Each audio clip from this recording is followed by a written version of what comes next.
I'm in conversation with Mr. Anant Nag. And then you shift to movies. And movies ಅಲ್ಲಿ of course Shyam Benagal ಅವರ connection ಬಹಳ strong ಆಗಿತ್ತು ಆ ಟೈಮಲ್ಲಿ. ಮುಂಬೈನಲ್ಲಿ ಏನಾದರೂ ಒಂದು ದೊಡ್ಡ ನಾಟಕ ಸಂಘಗಳೆಲ್ಲ ನಮ್ಗೆ ಸುಮಾರು ಸಂಘಗಳಿದ್ವು. ಅದರ ಬರೋ ರಿವ್ಯೂಗಳೆಲ್ಲ ಬರುವುದು. YNK ಇನ್ನು ಪ್ರಜಾವಾಣಿ ಅವ ನಾಟಕಗಳಲ್ಲಿ ನಾನು ತುಂಬ ಹೆಸರು ಸಂಪಾದಿಸ್ತಾ ಇದ್ದೀನಿ ಅನ್ನೋದು ಅವ್ರ ಕಿವಿಗೆ ಬಿದ್ದಿತ್ತು. ಸೊ ಅವರು GVIR ಅವರು ಮತ್ತು ಈ ತಂಡದವ್ರು ಕರೆಸಿ ಸಂಕಲ್ಪ ಮೊದಲ ಚಿತ್ರದ ಆಫರ್ ನನಗೆ 72ರಲ್ಲಿ ಶೂಟ್ ಮಾಡಿದ್ದದು ಸಂಕಲ್ಪ 73ರಲ್ಲಿ ಬಿಡುಗಡೆ ಆಯಿತು. Black and white film. ಅದನ್ನು ಮಾಡಿ ಮತ್ತೆ ಅನುಷ್ಠಾನಕ್ಕೆ ಬಂದೆ. ಅದು ಮತ್ತೆ ರಿಹರ್ಸಲ್ ಮಾಡ್ತಿದ್ದೀನಿ. ಒಂದು ಕೆಲಸ ಮಾಡು, ನೀನು ಶ್ಯಾಮ್ ಬೆನಗಲ್ ನೋಡ್ಕೊಂಡು ಬಾ ಅಂತ.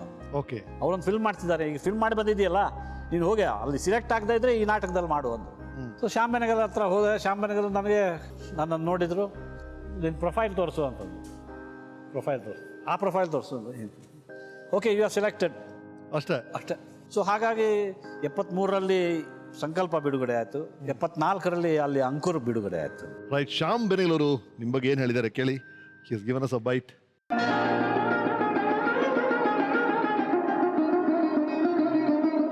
Hi Anant, it's great that these folks are paying a tribute to you and your talent and the work that you have done in the theatre and the cinema. My memory of you, of course, starts from the time when you worked with us in Ankur.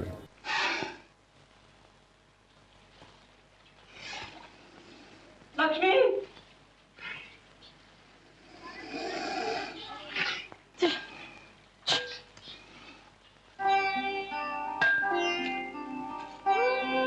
Then when I was looking to cast the main role in that particular film, I had, the person who wanted to be in the film, who'd come to see me, brought you along with him.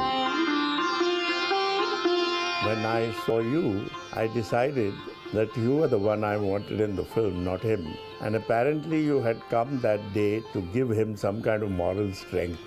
On the other hand, of course, you made a career in the cinema because of that. And I think it was wonderful to have met you like that. And then, of course, we worked together film after film after film because, I've always been very impressed with the fact that you have such immense talent, both as an actor and generally, of course, even as a person.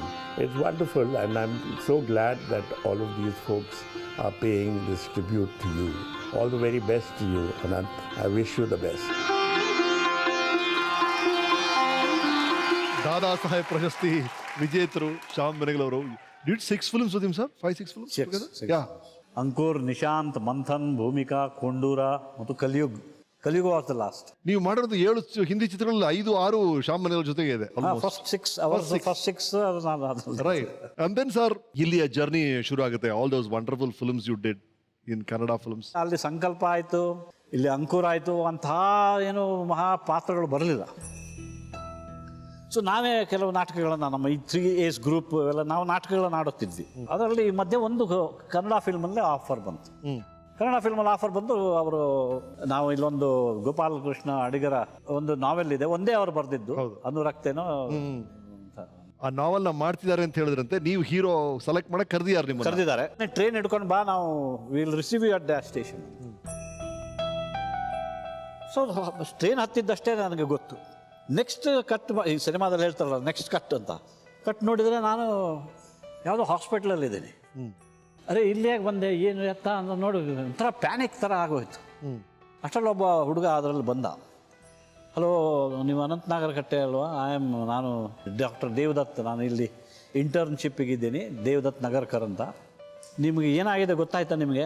ಯಾರೂ ಹೇಳಿಲ್ಲ ಅಂತಂದು ನಾ ಹಿಂಗೆ ಅಂದೆ. ನೋಡಿ, ನಿಮಗೆ ಟ್ರೈನಲ್ಲಿ ಹತ್ತಿದ್ದು ನಿಮ್ಗೆ ನೆನಪಿದೆಯಾ? ಹೌದು, ಬ್ಯಾಂಗ್ಳೂರಿಗೆ ಸ್ಟೇಷನಿಗೆ ಬಂದಾಗ ನಿನ್ನನ್ನು ಯಾರೂ ನೋಡಲಿಲ್ಲ.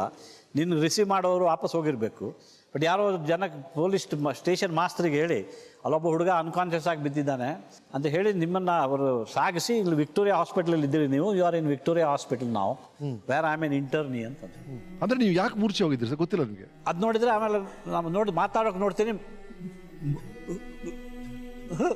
ಹಿಂಗೆ ಮಾತಾಡಿ ಟ್ರೈ ಮಾಡಿಬಿಡಿ. ನಿಮಗೆ ಟೈಫಾಯ್ಡ್ ಆಗಿತ್ತು, severe typhoid. It just happen and has gone out through the head. That's why for some time you will not be able to speak ಅಂತ. ನನಗೆ ನಡ್ಕ ಬಂದ್ಬಿಡ್ತು ಶುಶು ಆ್ಯಕ್ಟ್ರ್ ಆಗೋಕೆ ಹೊರಟವನು